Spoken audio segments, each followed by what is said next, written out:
የጽናት ድራማ እንግዲህ ዛሬ ማለት ነው ትንሽ አሳዛኝም ነገር አለው ማለት ነው። እናንተ እንዴት አያችሁት የዛሬውን? እኔ ትንሽ ተመችቶኛል በአንዳንድ በኩል ግን ደግሞ ጽናት እያሳየች ያለችው ነገር እና ኪራም ያለበት ሁኔታ በጣም የሚያሳዝን ነው። ሀሴት ግን እጅግ በጣም ብልጥ ናት እንዳልኳችሁ ከዚህ በፊት ቀስ በቀስ ኪራን በፍቅር ልትጥለው ነው ያሰበችው። ምክንያቱም ፍቅር በዘዴና በብልጠት እንጂ በእልህ ስለማይሆን ቀስ በቀስ ግን እኔ ሳስበው ግን ኪራን በፍቅር ለመጣል እያሰበች ይመስለኛል ሀሴት። ምክንያቱም የምታደርጋቸው ነገሮች ቀስ ብላ በፍቅር እሱን ለመጣል ያሰበች ነው የሚመስለው። ምሩም ነግራት ነበረ ሀሴት ስትስቅ ታምራለች ብሎኛል ብላት ነበረ። ይህንንም በምሰማ ሰዓት አለንዴ ብላ በጣም አሪፍ ነው ብላ ነበር የሄደችው። ምክንያቱም ቀስ ብላ በዘዴ ፍቅር የእውነት ፍቅር እንዲይዘው ለማድረግ ነበር ያሰበችው ማለት ነው። እሱም እየተሳካላት ነው እንግዲህ ብዬ አስባለሁ። ምክንያቱም ከሷ ጋር መውጣት፣ ከሷ ጋር መጫወት፣ መቀለድ፣ ማውራት ጀምሯል ማለት ነው። ሰላም ሰላም ውድ የተከበራችሁ የቻናሌ ተከታታዮች እንዴት ናችሁ? ከኔ ጋር ሁሉ ሰላም ነው። ሰላማችሁ ይብዛልኝ ባላችሁበት ውድ ቤተሰቦቼ። ለቻናሌ አዲስ ከሆናችሁ ሰብስክራይብ እያደረጋችሁ ቤተሰብ ሁኑ። ነባሮች ደግሞ እንኳን በሰላም መጣችሁ ብያለሁ። ሀሳብ አስተያየታችሁ በኮሜንት አይለኝ። ሀሴት እንግዲህ በጣም ያልጠበቀችው ነገርና ትልቅ ነገር ፍለፊቷ መጥቶባታል።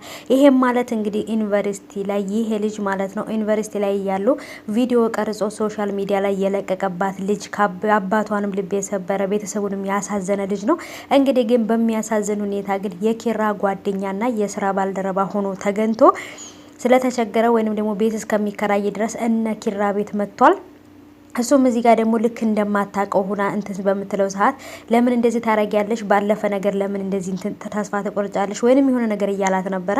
እሷም ደግሞ ይህን ሁሉ ነገር አድርጎ ጭራሽ ህፍረት እንደማይሰማው ስታይ ደግሞ በጣም ነበር የተበሳጨችው። በሱ የተነሳ አባቴም ተቀይሞኛል፣ አባቴም አንገቱን ደፋ፣ እኔም ትምህርቴን ትቼ የማይሆን ህይወት ውስጥ ገብቼ ነበር በሱ የተነሳ። ስለዚህ ጭራሽ አሁን ላይ ያለውን ህይወቴን እንዳበላሽብኝ አልፈልግም ብላ በጣም ነበር ስትበሳጨ ነበረች። በተለይ ደግሞ እዛ ቤት የሚመጡ ወንዶች በተለይ ለጽናት ያላቸው ፍቅር ይገርመኛል። እዛ ቤት የሚመጡ ሰዎች ብዙ ጊዜ በጽናት ፍቅር ሲወድቁ ነው የማየው። ይሄ ልጅ ግን ጽናትን ወዶ ሳይሆን ወይንም ደግሞ ሴት ልጅ መውደድ ሳይሆን የሆነ ስሜታዊ ነገር አለበት ወይንም ስሜት የጋለበው ልጅ ነው ማለት ነው። ምክንያቱም ሴቶችን ባየ ቁጥር እንዴት እንደሚያደርገው ሁሉንም ሴት የሚመኝ አይነት መጥፎ ሰው ነው። እዚህ እንደዛ ከሆነ ግን በጭራሽ እዚህ ቤት አይቆይም፣ እድሜው ያጥራል እዚህ ቤት ማለት ነው። ምክንያቱም ምሩም ብላ ነበረ እዚህ ቤት የመኖር እድሜህን አታሳጥረው ብላ ነበር ማለት ነው። ምክንያቱም ስለ ጽናት ሲያወራ ሰምታው ማለት ነው። ምክንያቱም ኪራ ማለት በጽናት የመጣበት ሰው በህይወቱ እንደመጣበት ነው ማለት ነው። አንገቱን እንደሚሰጠው ለጽናት ሲል አሁንም ራሱ እንደማትወደው እንደማትፈልገው እንኳን እየነገረችው በጭራሽ ምንም እንድትሆን አይፈልግም፣ ማንም እንድነካበትም አይፈልግም። ምክንያቱም የሆነ ነገር ሆና ነው እንጂ ወዳ ይሄን ነገር እንደማታደርግ ያውቃል። በተለይ ምሩ ይሄን ነገር እያወቀች ዝም ማለት የለባትም። ለናሆም ነግራ ወይ ደግሞ ለምን ለኪራም ነግራ ያለውን ነገር እንትን ማለት አለባት።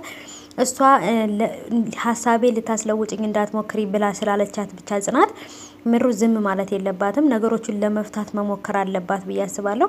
ምክንያቱም ጽናት ያለችበት ሁኔታ አሁን ላይ ሀሴትንና ኪራን አንድ ላይ አድርጌ እንዲዋደዱ እንዲፋቀሩ ካደረግኩ በኋላ ሁሉን ነገር ትቼ ወደ አባቴ ብን ብዬ ወደ አባቴ ጠፋለሁ ነበር ያለችው። ምክንያቱም በቃ ሲከፋትም ሲቸግራትም ወደ አባቷ ነውና ያለሱ ሰው የላትም።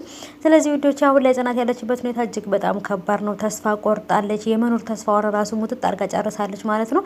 በጣም ነው ሁሉ ነገር እያስጠላት ያለው። በተለይ ደግሞ አሁን የኪራ ጓደኛ ቤት ውስጥ እየመጣው በጣም መጥፎ ጸባይ ያለው ልጅ ነው። እሷንም እያስቸገራት ነው። ብዙ ነገሮች እየተደራረቡባት ነው።